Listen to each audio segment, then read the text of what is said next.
Доброе, бодрое утро всем тем, кто просыпается вместе с нами. В эфире самая ранняя, самая семейная и самая позитивная программа «Утро Якутии». С вами всю эту неделю буду я, Дарьян Кехва. Ну и, как всегда, призываем всех оставаться с нами в течение ближайшего часа на телеканале «Якутия-24» НВК Саха. А также напоминаем вам о том, что мы работаем в прямом эфире.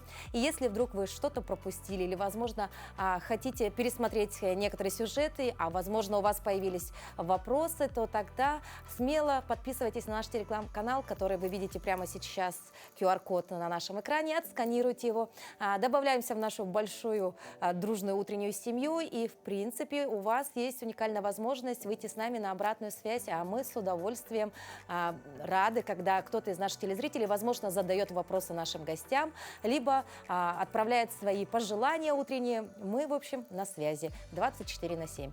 А начнем мы наш эфир с подборки новостей и расскажем о том, что же произошло, пока вы спали. В китайском Чунцине с размахом отметили 28-й день города, организовав грандиозное шоу дронов. Представление вошло в Книгу рекордов Гиннесса. В нем участвовало одновременно 11 787 дронов, создавая в небе целые картины.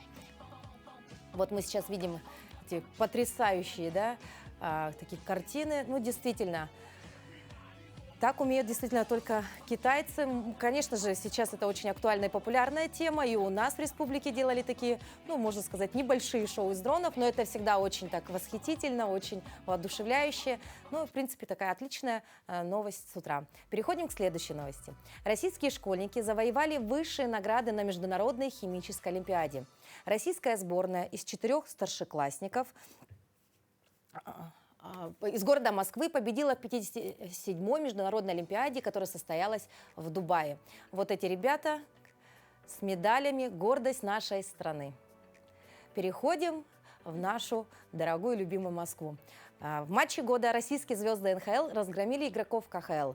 Игроки Национальной хоккейной лиги неожиданно обыграли со счетом 15-3 лучших игроков континентальной хоккейной лиги. Даже в прежние времена увидеть лучших парней на одном льду было разве что возможно на чемпионатах мира, и то очень редко. Ну и, конечно, на Олимпиадах. А после отстранения отечественной национальной команды от международных турниров болельщиков лишили и этой возможности. Между тем, столбик термометра в Москве уверенно держится на отметке 30 градусов, а на улице люди в хоккейных свитерах. Ничего удивительного, когда в городе почти все российские звезды мирового хоккея. В Москве плюс 30, а давайте узнаем, какая же погода у нас за окном. В центральных районах температура воздуха на 6 часов утра была на отметке плюс 14 градусов. В Заречной группе 15-22 выше 0. В южных 19-27 градусов тепла. В Вилюйской группе 15-30, в Нижнеленских 10-18, в западных до плюс 30. В Колымын-Дигирской группе улусов 6-18 со знаком плюс, в Янских 6-10, на северо-западе 4-17 градусов тепла. В Якутске температура воздуха на 6 часов утра была на отметке плюс 12 градусов. Атмосферное давление 740 миллиметров ртутного столба. Ветер северо-западный 4 метра в секунду. Сегодня днем облачно с прояснениями. Ветер западный 3 метра в секунду. Температура воздуха ожидается до плюс 22. А сейчас мы рады передать слово нашим коллегам из новостного отдела.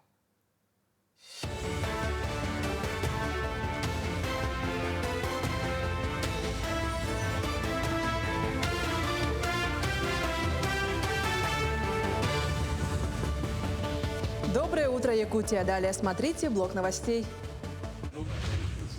Ким Чен Ын выразил готовность поддерживать меры властей России по Украине. Лидер КНДР в ходе встречи с главой МИД России Сергеем Лавровым выразил готовность поддерживать меры Москвы по урегулированию украинского кризиса. Ким Чен Ын подчеркнул, что КНДР и Россию разделяют мнения во всех стратегических вопросах в соответствии с уровнем союзнических отношений. По его оценке, это демонстрирует высокий стратегический уровень отношений между странами.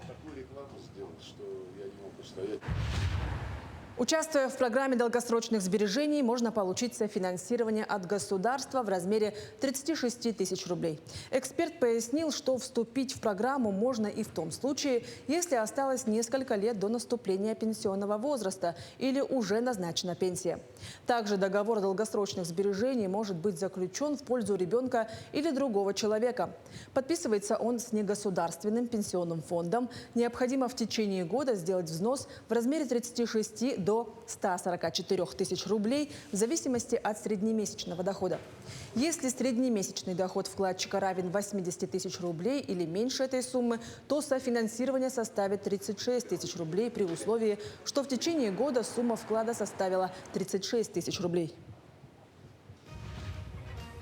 МВД изменила порядок выдачи ветеранских удостоверений, и это связано с проведением СВО. Теперь звание ветеранов получат все сотрудники МВД, кто отражал вооруженное вторжение на территории России, на границе и регионах, прилегающих к зоне СВО, а также в районах ведения боевых действий. Касается это не только полицейских, но и федеральных, государственных, гражданских служащих, работников органов, организаций и подразделений МВД. Для получения удостоверений полицейские должны написать рапорт, а гражданские служащие – заявления, в которых помимо персональных данных указать сроки участия в боевых действиях или выполнения задач в ходе СВО. При переезде в другой регион страховая часть пенсии не изменится, так как эта часть выплаты одинаковая и зависит от выслуги лет, а не от субъекта федерации. Отмечается, что при переезде из одного региона в другой пенсионер должен сняться с учета по прежнему месту жительства в отделении Социального фонда России. После прибытия в новый регион пенсионер обязательно должен уведомить фонд о смене места жительства. 150 юных мирницев за месяц изучили ПДД в автогородке школы на 7. Занятия на площадке, имитирующие проезжую часть с дорожными знаками, разметкой и светофорами – это профилактика детского травматизма. Посещение автогородка включено в образовательную программу в качестве профилактической меры. Площадка работает только летом. Занятия проходят по расписанию. Заявки 7-я школа принимает от детских садов и пришкольных лагерей.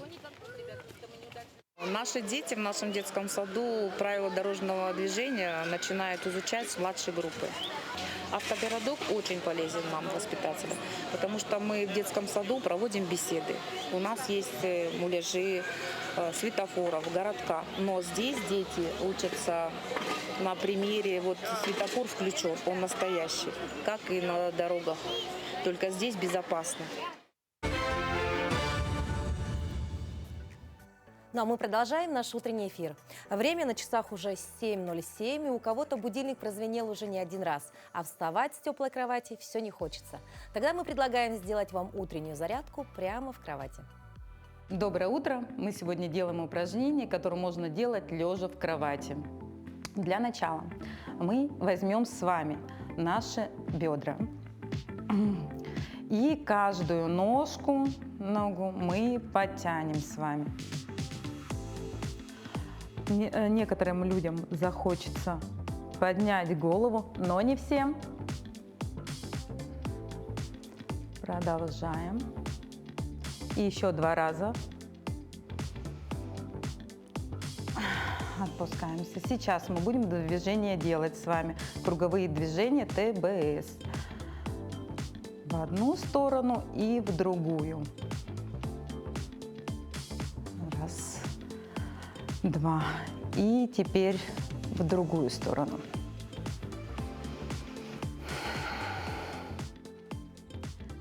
И еще разок. Хорошо. Сейчас будет наше упражнение. Это не валяшка. Мы с вами покрутимся в одну сторону и в другую. 4 раза.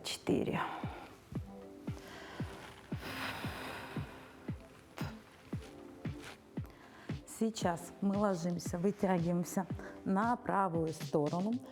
Рука вытягивается. И мы раскрываем с вами грудную клетку. Вдох, раскрываемся, идем, взгляд идет за рукой, закрываемся. И еще 3 раза. Раз. Два. И три. Продолжаем наше упражнение. Тянем нашу ладонь, верхнюю руку вверх. Взгляд у нас направлен также. Вдох. Раскрылись. Выдох. Закрылись. И еще 3 раза. Вдох. Выдох. Ребра собрались. Вдох. Выдох. И крайний раз. Сейчас мы принимаем позицию русалки. Наша нога нижняя упирается в коленочку в ногу, верхняя позади. И мы работаем над ребрами, над подвижностью. Следующее упражнение мы с вами наблюдаем за рукой и тянемся вперед. 4 раза. Раз. 2. И 3. И 4. Данный комплекс мы делаем на правую и левую сторону с отдыхом 10-15 секунд. Доброе утро еще раз всем тем, кто только присоединился к нашему эфиру. Сейчас мы поговорим о теме, о которой многие стесняются говорить, но которую нельзя игнорировать. Это профилактика инфекций, передающихся половым путем. И не случайно мы об этом говорим сегодня, ведь именно с сегодняшнего дня по всей России началась неделя профилактики этих заболеваний. Наш гость сегодня – это Марина Сухарь, дерматовенеролог высшей квалификационной категории. Доброе утро, Марина Александровна. Доброе утро. Расскажите, пожалуйста, так, наверное, в общем, да, какие самые распространенные инфекции сегодня и симптомы, которые нельзя ни в коем случае игнорировать? Хочется сказать, что всего инфекций, передающихся половым путем, насчитывается около 20. И сейчас, на сегодняшний день, у нас в республике наиболее распространены такие инфекции, как хламидийная инфекция, да, хламидиоз, гонорея, и вирусные заболевания. Это герпес, вирус папилломы человека. Также, конечно, на высоком уровне остается и заболеваемость таким серьезным заболеванием, как сифилис. Допустим, хламидиозом за прошлый год в городе Якутске только заболели более 700 человек. Гонореи больше 250. Много или мало, это решает каждый сам. Какие же симптомы? В первую очередь, конечно, человек должен обратить внимание на то, если у него вдруг появились какие-то боли, жжения при мочеиспускании или какие-то выделения, которых раньше не было, да, или они усилились. Также стоит обратить внимание, если на половых органах появляются какие-то высыпания, эрозии, да, какие-то новообразования. Конечно, не затягивая, не занимаясь самолечением, стоит сразу же обратиться к специалисту. Лучше, конечно, в специализированное учреждение, да, кожно-венерологический диспансер. Если, допустим, нет возможности, можно обратиться к врачу-гинекологу женщинам, да, мужчинам к врачу-урологу. Угу. А скажите, пожалуйста, барьерная защита – это только про ВИЧ? И почему все-таки презервативами нужно обязательно их приобретать и использовать их, даже если вы находитесь в длительных отношениях? Конечно, самый действенный метод – это барьерная защита, да, презерватив. Он предохраняет практически от всех инфекций, передающихся к половым путем. Конечно, от ВИЧ, да, самого опасного заболевания, от сифилиса, от гонореи, от всех перечисленных, да, он имеет место быть. Когда в длительных отношениях, конечно, презерватив вообще нужен для того, чтобы предохраняться от нежелательной беременности. Если пара живет давно, да, в длительных отношениях, и если доверяют друг другу, конечно, презервативом можно не пользоваться. Презерватив – это когда степень доверия между партнерами недостаточна. И такое бывает. Конечно. Да? Марина Александровна, сейчас лето, долгожданная пора, да, и только-только мы перешли к сезону купания, да, и у многих возникает вопрос, возможно ли так сказать, приобрести те или иные инфекции, передающиеся половым путем, купаясь в речках, да, в водоемах, либо, допустим, посещая бассейн? Очень хороший вопрос. Почему? Потому что многие пациенты, в принципе, предполагают версии, когда приходят с такими заболеваниями. К сожалению, нет. Ну, к сожалению, не к тому, что нельзя приобрести, что это инфекции, передающиеся половым путем. Это само название говорит за себя. Чаще всего они передаются половым путем. Никакой бассейн, никакая сауна, никакие полотенца, никакие там моря, они, конечно, не содержат в себе никаких вот этих инфекций. Только чаще всего половой путь передачи. Когда еще можно заразиться? Это передача, тесный бытовой контакт к детям, к сожалению. Да? То есть если больна мама, то когда маленький ребенок в силу несовершенного иммунитета, когда родители кладут с собой в постель маленьких детей, да, когда, значит, облизывают пустышки, ложки, да, когда кормят ребенка, да, тогда риск заболевания, таким как сифилис, есть. Но все остальные инфекции – это только половой путь передачи. Угу. Ну а когда все-таки стоит бежать к врачу? И вот здесь тоже вопрос. Ну, раз ничего не болит, зачем к нему, собственно-то, и бежать? Да. Тоже хороший вопрос. И хочу напомнить зрителям о том, что, значит, многие инфекции протекают скрыто. То есть больного ничего не беспокоит. А обнаруживается это заболевание только на медосмотре плановом, да? Или когда вот женщины уже беременные приходят вставать на учет, проходят обследование, а там выявляется букет каких-нибудь очень неприятных заболеваний. Поэтому каждый человек, каждый мужчина, это женщина, да, которые начали уже половую жизнь, они должны хотя бы один раз в год пройти полное обследование на инфекции, передающиеся половым путем. И желательно, конечно, в специализированном учреждении. Почему? Потому что там комплекс полностью исследований, да, на эти инфекции. Потому что можно сдать анализы разными методами. Да, это и мазок, ПЦР-метод, да, и ИФА-анализ, кровь, да, а также собрать хорошо анамнез, обследовать полового партнера. Особенно, значит, хотела бы обратить внимание, чтобы обследовались наши подростки. Дело в том, что заболеваемость подростков растет. То есть дети начинают половую жизнь очень рано.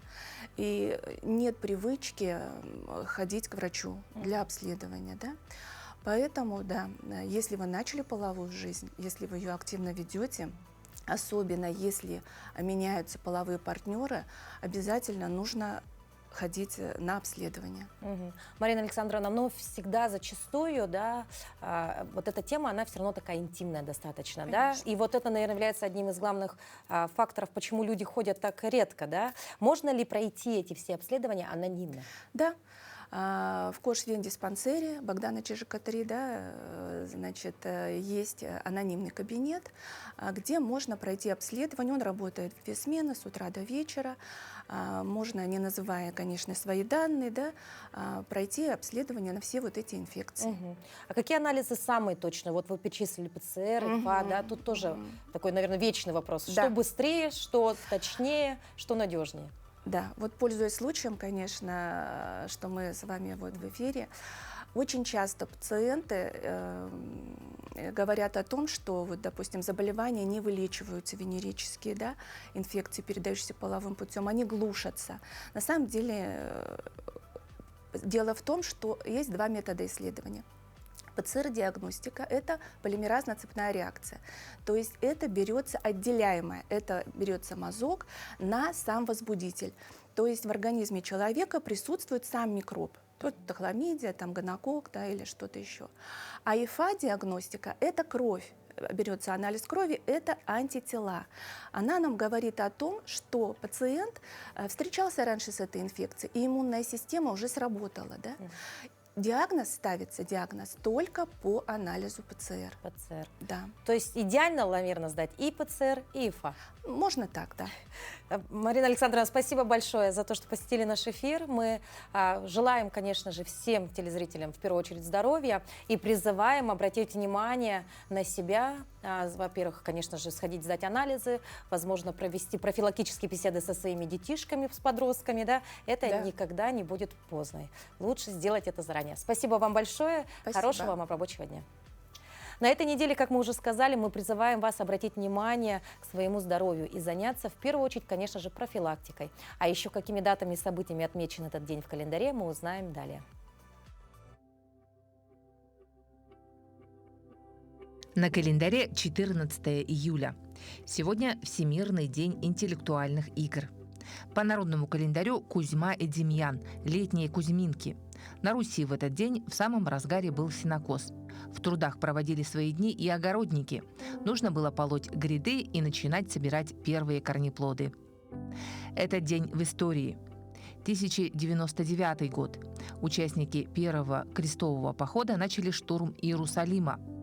1700 подписан Константинопольский мирный договор, ставший итогом азовских походов Петра I. 1789 взятие Бастилии, что стало началом французской буржуазной революции. 1896 на Всероссийской выставке в Нижнем Новгороде представлен первый русский автомобиль. 1903 состоялся ввод в эксплуатацию Великого Сибирского пути, Транссибирской магистрали. 1941 впервые в бою применена знаменитая «Катюша». 1946 вышло в свет первое издание книги Бенджамина Спока «Ребенок и уход за ним». В этот день родились Гаврил Державин, русский поэт эпохи Просвещения, государственный деятель; Ирвинг Стоун, американский писатель; Хавьер Солана, испанский политический деятель, ученый-физик; Владимир Белоусов, советский спортсмен, спортсмен с трамплина, тренер, олимпийский чемпион. Именины сегодня отмечают Алексей, Ангелина, Аркадий, Василий, Иван, Константин, Кузьма, Лев, Павел и Петр. Еще раз всем доброе утро, наши дорогие телезрители. Мы продолжаем нашу утреннюю программу «Утро Якутии». Теперь новость из мира интересного.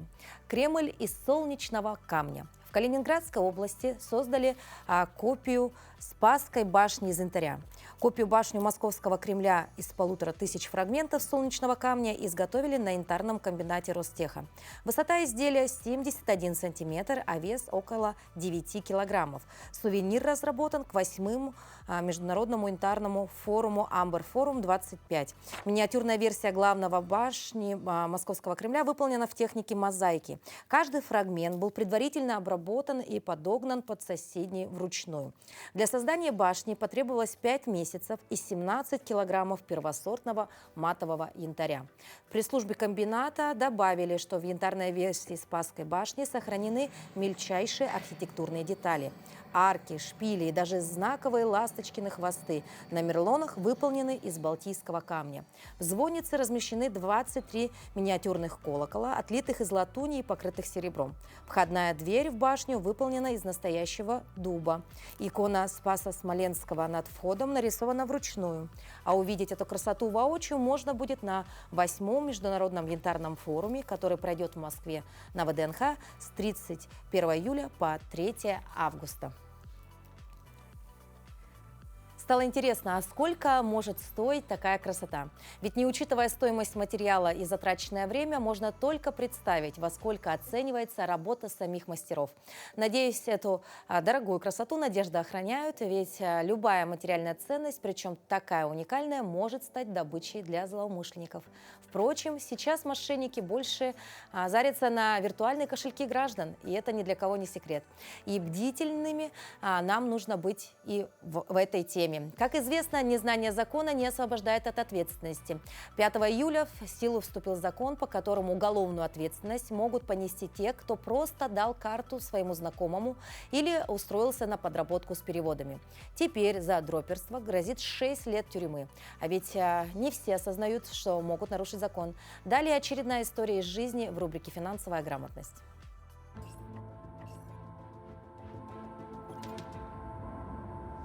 Дроперство – это деятельность, при которой человек предоставляет свои банковские карты либо доступ к онлайн-банку для перевода через них денежных средств. Этим часто пользуются мошенники и выводят и обналичивают через них украденные средства. В свете изменившегося законодательства мы решили поговорить с одним из тех, кто совершил эту ошибку и пожалел. Здравствуйте. Первым делом расскажите нам, пожалуйста, как это все произошло и, главное, почему вы на это пошли. У меня были трудности, были, получается, долги. И из-за этого я в телеграм-сообществе нашел группу. Там я связался с контактом. Он мне предложил продать свою банковскую карту за 5000 рублей. Попросили еще оформить сим-карту для привязки банка к приложению. Мы договорились с ним. Через пару дней ко мне приехал курьером неизвестный парень на автомобиле. Я ему передал банковскую карту с сим-картой, а мне передали деньги наличными. Не ведитесь на данные уловки, потому что оно того не стоит. Из-за каких-то 5000 рублей это уже статья, которая останется на всю жизнь. 5 июля 2025 года вступили в силу поправки в статью 187 Уголовного кодекса Российской Федерации. Теперь те, кто передаст свои платежные средства за денежное вознаграждение, зная или подозревая, что участвует в мошенничестве, получат уголовное наказание от 100 тысяч рублей штрафа до 3 лет лишения свободы. Аналогичное наказание будет ждать и тех, кто переведет деньги на указанный мошенниками счет сам. В случае, если аналогичные противоправные действия будут совершены не самим владельцем платежных средств, его ждет наказание от 300 тысяч рублей до 6 лет лишения свободы. Чтобы не стать жертвой подобной уловки и невольным соучастником преступления, не стоит предоставлять доступ к своим электронным кошелькам третьим лицам. Только так вы сможете быть уверены в том, что ваша судьба в ваших руках.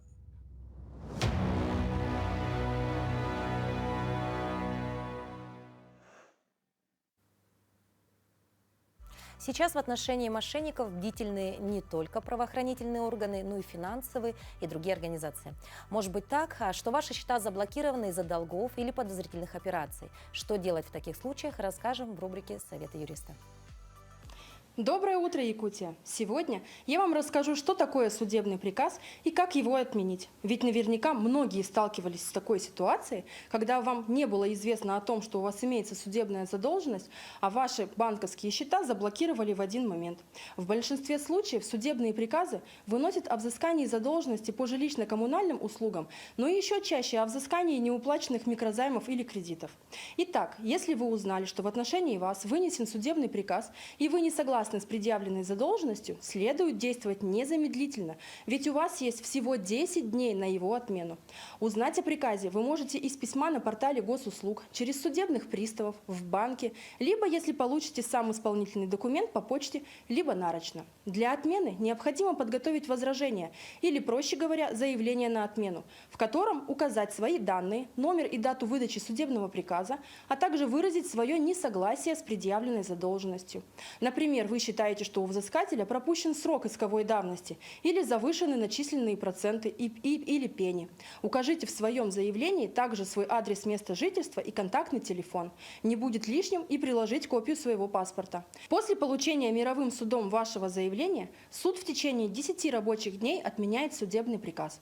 Определение об отмене высылается взыскателю и должнику, а также судебным приставам, если задолженность уже удерживают в принудительном порядке.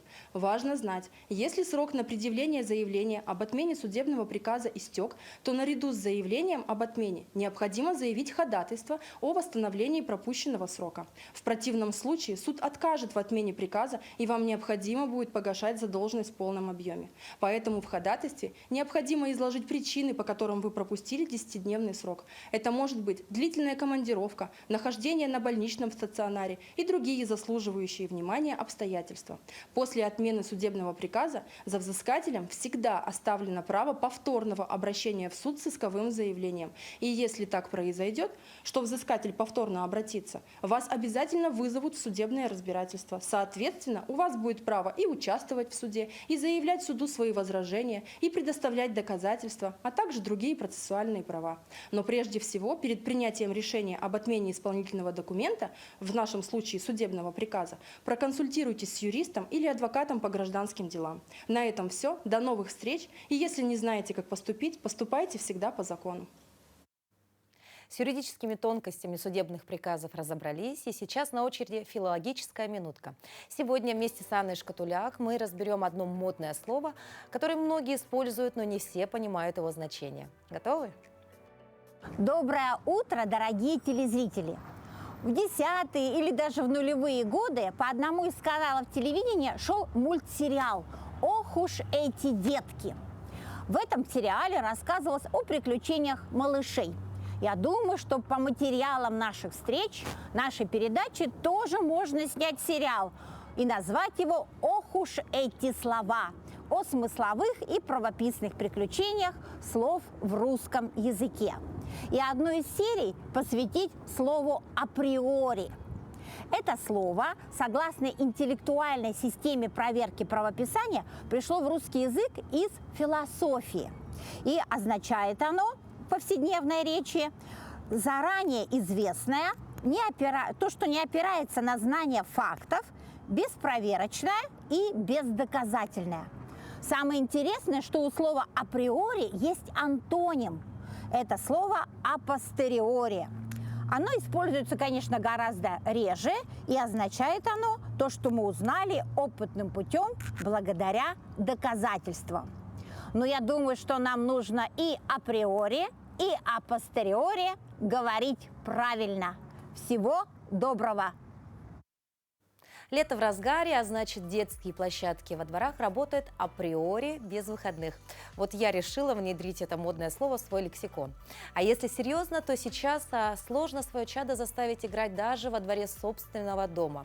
В основном все наши детишки сидят дома и зависают в своих компьютерах и гаджетах. Студенты Северо-Восточного федерального университета решили помочь родителям и организовали активные игры во дворах столицы. Что из этого получилось, узнаем далее.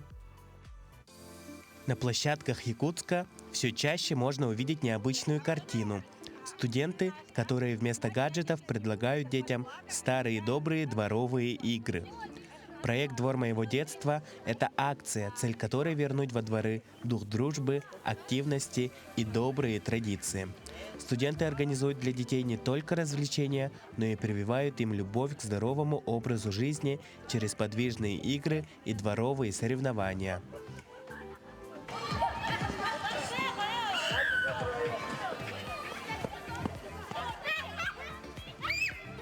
Мы совместно с первичной профсоюзной организацией студентов проводим данные акции с 2023 года. Мы подумали, что ребята сейчас в настоящее время уделяют очень мало времени физическим играм.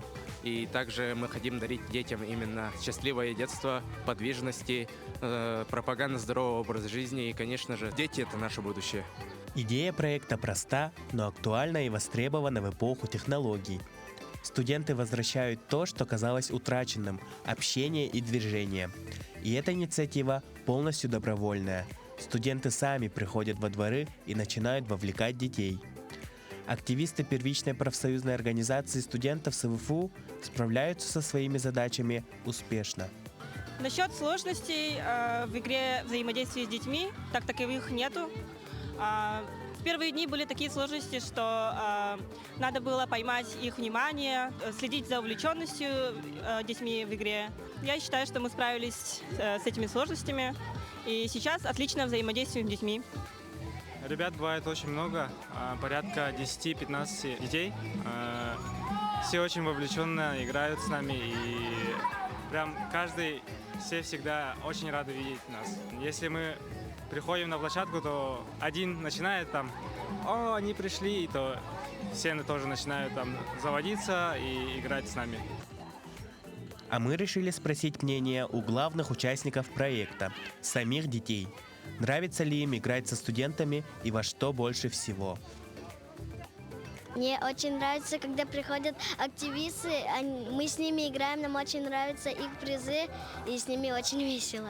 Мы с ними играем в разные игры, захват флага, кошки-мышки. С ними очень весело. С активистами очень весело играть. Они иногда приходят, мы играем иногда в футбол, мы их выигрываем, но они иногда без правил играют, а в конце дня дают стикеры. Проект «Двор моего детства» доказывает, Чтобы увлечь детей активностью, не нужны дорогие тренажеры, достаточно компании неравнодушных людей и хорошего настроения. Возможно, именно так и рождаются новые традиции. Никанор Атласов, Ренат Нахиев, Якутск. Ну а для вчерашних школьников наступила пора главного выбора в жизни. Это будущая профессия. Выбор профессии – одна из самых важных решений в жизни. Как понять, к чему лежит душа? Как не разочароваться через несколько лет?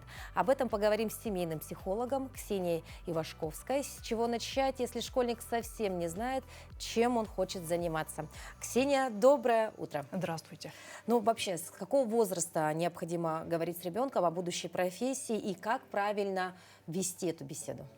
Вот, пользуясь возможностью, хочу сказать родителям маленьких детей, кому, например, 3-4 года, кто пошел в детский сад. Иногда встречается, что человек говорит, ему еще рано, это еще потом, да? На самом деле уже не рано. Уже можно начинать зашивать профориентацию, можно воспитание ребенка. И говорить, о чем можно говорить в раннем возрасте? О работе мамы и папы, да, о том, что они там делают. Ребенку это всегда очень интересно. Бывает в семьях, что родители пришли отдохнуть домой, забыть о работе. Ребенок может, например, пойти в школу, и в школе, конечно же, спросят, чем занимаются родители, а ребенок еще не знает, да? И вот уже можно сказать, что ему на вопросы не отвечали, они могли бы быть. Ребенку всегда интересно, что родители делают. Не всегда детям интересны мысли и чувства, а вот что делал, какие там были приключения, это всегда интересно. И когда ребенок видит, что родителю нравится то место, куда он уходит, да, потом возвращается, и что он доволен, у него есть результаты, это очень чувствуется. Пожалуй, отношение к труду закладывается именно вот так, когда ребенок видит опыт удовлетворения у своей семьи. То есть начинаем уже с детского садика, да, и на своем личном примере для начала, пока эта информация в этом возрасте достаточно, да? Да, если есть возможность показать ребенку работу свою или какие-то кусочки работы, стоит это сделать. Если ребенок играет в какие-то игры, ролевые, как говорят, да, продавец, покупатель, врач, больной, стоит поддержать и потом спрашивать, почему нравится, да, что тебе больше всего нравится, вот, быть врачом, почему. И ребенок таким образом об эти вопросы, он учится сам чувствовать себя, понимать, что ему хочется. Ну, дети даже в этом возрасте уже сейчас очень продвинуты, да, и зачастую они выбирают модные профессии. Ну, тот же самый блогер, да, там, значит, певица, актриса, да. Как же все-таки нужно отличать вот эту модную профессию от действительно подходящей? Ну, отдадим должное моде. Мы ведь сперва всегда подражаем. Когда мы рождаемся, мы совсем новенькие, да, сырые. Поэтому сначала мы берем что-то новое, пробуем, и затем как раз мы спрашиваем себя, когда нас взрослые спрашивают, а мне понравилось, а что понравилось, что не понравилось. И важно обращать внимание ребенка на то, чтобы ему было хорошо. Там, если все хотят подружки или все друзья, например, у выпускника, да, собрались все в какой-то колледж или в какой-то вуз, он идет туда только потому, чтобы не расстаться с друзьями, или само дело ему тоже интересно. Вообще в выборе профессии, в профориентации есть важные слова «объект» и «процесс». Нужно, чтобы нравилось делать, потому что это же 8 часов в день, да, рабочий день, а то и больше. И нужно, чтобы это не выматывало и не вызывало отвращения, а нравилось. И вот когда мы начинаем про модное дело спрашивать, а нравится ли тебе процесс, хорошо ли тебе там, то тогда и выясняется, что мода подходит или не подходит. И есть еще такое понятие, как стиль. Да, мы все знаем, стильные люди – это те, кто моду адаптирует под себя, допустим, берут из моды то, что им нравится. И из любой модной профессии там можно найти удобную для себя позу, да, такую специализацию. Ну, то есть, в принципе, модная профессия – это нормально, и если действительно ребенок найдет себя в ней, почему бы и нет, да? Конечно, это прогресс. Это прогресс. Да. Хорошо. Есть такой еще вопрос. Хорошо ли с точки зрения психологии продолжать семейную династию? Ведь зачастую родители прям вот говорят, надо. Ну, раз дедушка врач, я врач, но как же ты можешь не быть врачом? Вот мне довольно чаще другого доводится встречаться с династиями математиков и врачей. Да, это довольно сильные династии всегда. И очень хорошо, да, здравствуют династии, если ребенку подходит. Если семье удалось вдохновить ребенка, у него есть смысл этой профессии, ему нравится, он видит, что это можно делать, что это его не пугает, да, эта профессия, то и отлично, если ему подходит. Но бывают ведь случаи, когда родитель может не слушать, да, может думать, ну, стерпится, слюбится. Или ему очень трудно представить вообще ребенка, а что ты будешь делать? Вот мы все врачи, а ты и как мы с тобой, да? То есть это, наверное, вопрос уже к восприятию родителя. Может ли он воспринять своего ребенка другим? Да, здесь такой... уже работа надо все-таки со старшим поколением. Это вот моя работа родителя, как с самой собой вот, над принятием, да, работа. Если я вижу, что у ребенка действительно склонности другие, да, могу ли я допустить внутри себя, как я буду строить отношения с ребенком. Часто ведь родители хотят династию продолжать, потому что могут помочь. А за пределами своей профессии может родитель не знать, как помочь. А тут он поможет, подскажет, где надо познакомит. А тут всего этого не будет, ребенок первопроходец. И боязно, да? Вот, есть ли доверие к ребенку? Вот вы затронули тему, да, боязно, да, как, если все-таки боязно как для родителей, так и для ребенка. Вот если ребенок приходит с таким очень важным вопросом, вот мама, папа, вот как мне не ошибиться? Я боюсь сделать неправильный выбор. Здесь с точки зрения родителей какая может быть поддержка? Здесь нужно сделать две вещи. Во-первых, благословить ребенка на ошибку. Ошибку делать можно. Вообще запрет на ошибку или разрешение на ошибку, он сквозит всегда вот вообще во всей семейной, в семейном климате. Это ребенок с самого раннего детства знает, можно ему ошибаться или нет. Если нельзя было ошибаться, то пора уже разрешить. Да. И еще второе, что нужно сделать, это пробовать. Если ребенок не знает, что ему подходит, значит, у него нет опыта, контакта с деятельностью. Стоит попробовать найти способы, волонтерские какие-то проекты, вообще практика, подработка, помогайка, все что угодно, чтобы пощупать деятельность.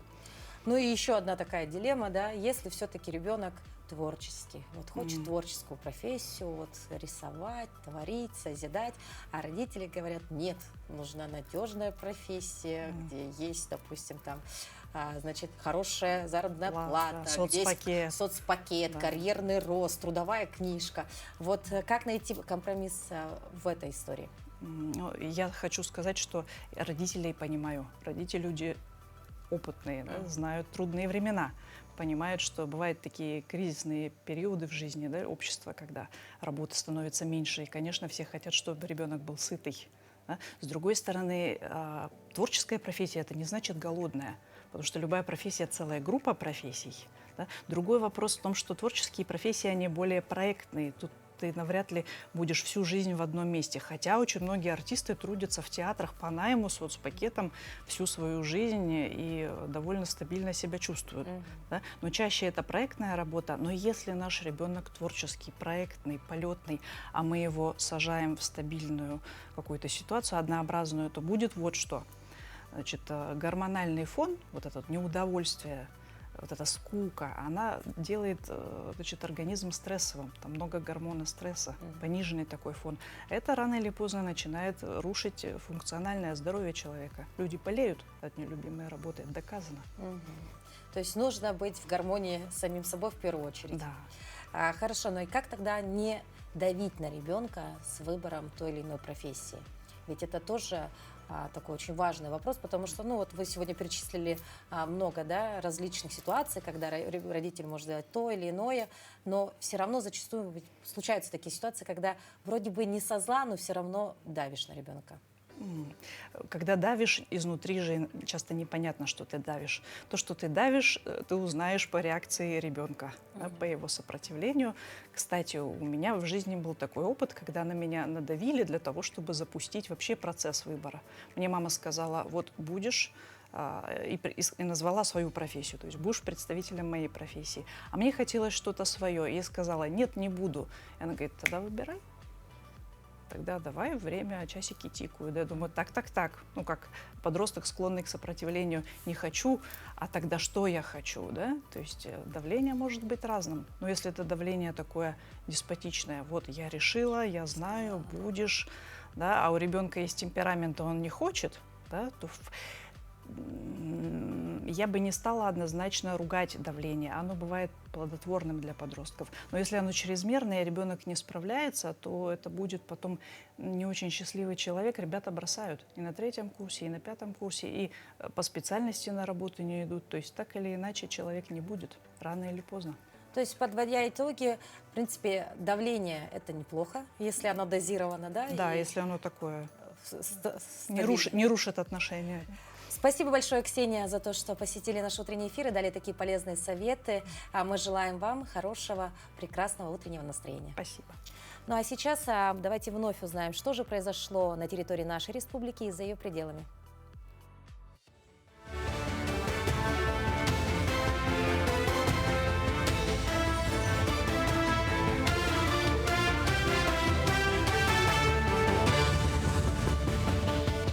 Продолжаем говорить о самых заметных событиях этого утра. Удвоение материнского капитала в случаях, когда второй ребенок рождается в течение 3 лет после первого, может стать эффективным стимулом для улучшения рождаемости в России. Такое мнение высказал председатель комиссии Общественной палаты по демографии Сергей Рыбальченко. По его словам, когда большая часть материнского капитала платится уже при рождении первого ребенка, у семьи меньше мотивации заводить следующих детей. Сейчас размер маткапитала на первого ребенка составляет 690 тысяч, на второго еще 222 тысячи рублей. Если семья не получила выплату на первенца, за второго положено 912 тысяч рублей. Значки с достопримечательностями Мирного представят в историко-производственном музее «Алроса».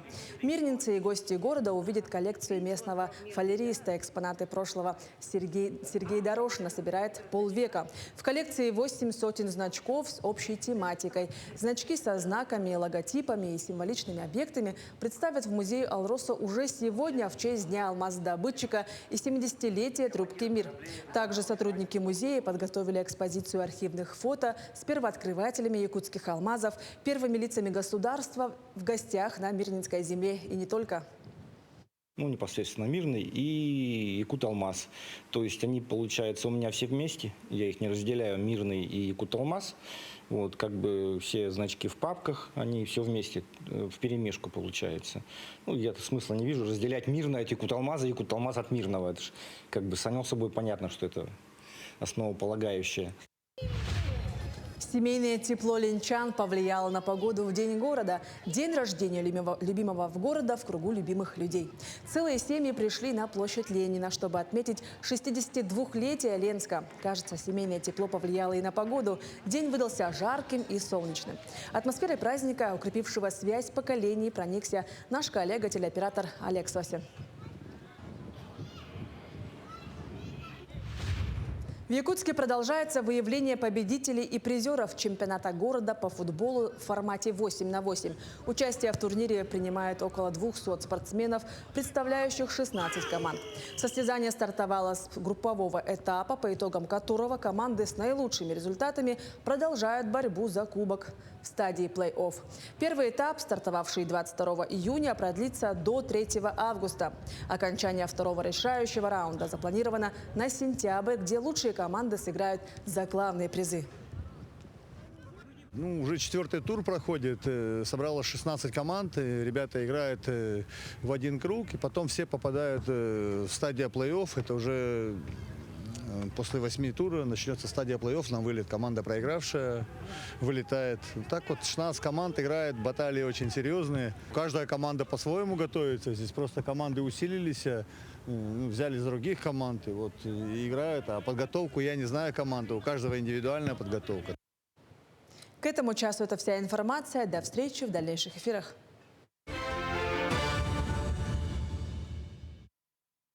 Советы психолога до новостей мы услышали и хотим к ним добавить мудрость звезд.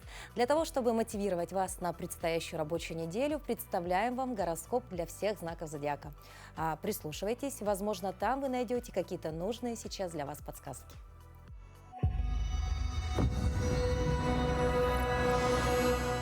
Овны, на этой неделе вам будет необходимо сосредоточиться на своих целях. Энергия, исходящая от Марса, поможет вам продвигаться вперед. Однако не забывайте о близких. Они нуждаются в вашем внимании. Тельцы, вы почувствуете прилив уверенности и силы, что поможет вам в работе и личной жизни. Не стесняйтесь проявлять свои чувства. Венера во Льве создает прекрасные условия для романтики. Близнецы, ваша коммуникабельность будет на высоте. Это отличное время для налаживания новых контактов и продвижения старых идей. Однако будьте внимательны к мелочам. Они могут стать ключевыми. Раки, эмоции будут играть важную роль. Постарайтесь не переусердствовать в самокритике. Луна поможет вам разобраться в своих чувствах и наладить отношения с окружающими. Львы, неделя подарит много возможностей для самовыражения и творческих начинаний. Ваша харизма привлечет внимание, и используйте это в своих интересах. Девы, работа и здоровье будут в центре внимания. Постарайтесь уделить время себе, занятия спортом и правильное питание помогут вам почувствовать себя лучше. Весы, ваше обаяние привлечет много новых знакомств. Это отличное время для социальных активностей и налаживания связей. Будьте открыты к новым возможностям. Скорпионы, неделя будет насыщенной и эмоциональной. Постарайтесь не зацикливаться на негативе, а использовать свою интуицию для принятия верных решений. Стрельцы, ваши мечты могут стать ближе к реальности, если вы будете действовать решительно. Не упустите шанс реализовать свои идеи на практике. Козероги, неделя потребует от вас серьезности и ответственности. Сосредоточьтесь на планах на будущее, но не забывайте о своем эмоциональном благополучии. Водолеи, ваши идеи и креативность будут оценены по достоинству. Это отличное время для новых начинаний и взаимодействия с единомышленниками. Рыбы, эмоциональная сторона жизни станет особенно актуальной. Постарайтесь быть внимательными к своим чувствам и потребностям окружающих.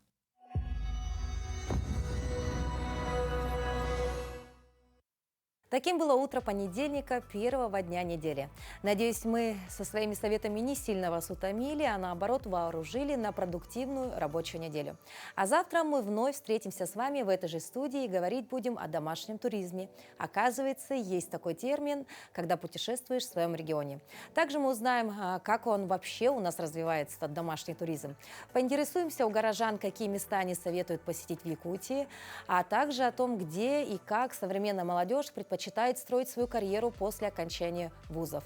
Будут в эфире и традиционные рубрики вторника, это этикет, книжная полка и другие. Так что смотрите нас завтра в это же время и начинайте день вместе с нами. Не забываем заглядывать на наш телеграм-канал «Утро Якутии». Если вы еще не подписаны, то сделайте это прямо сейчас. Увидимся уже завтра. Всем прекрасного, доброго утра!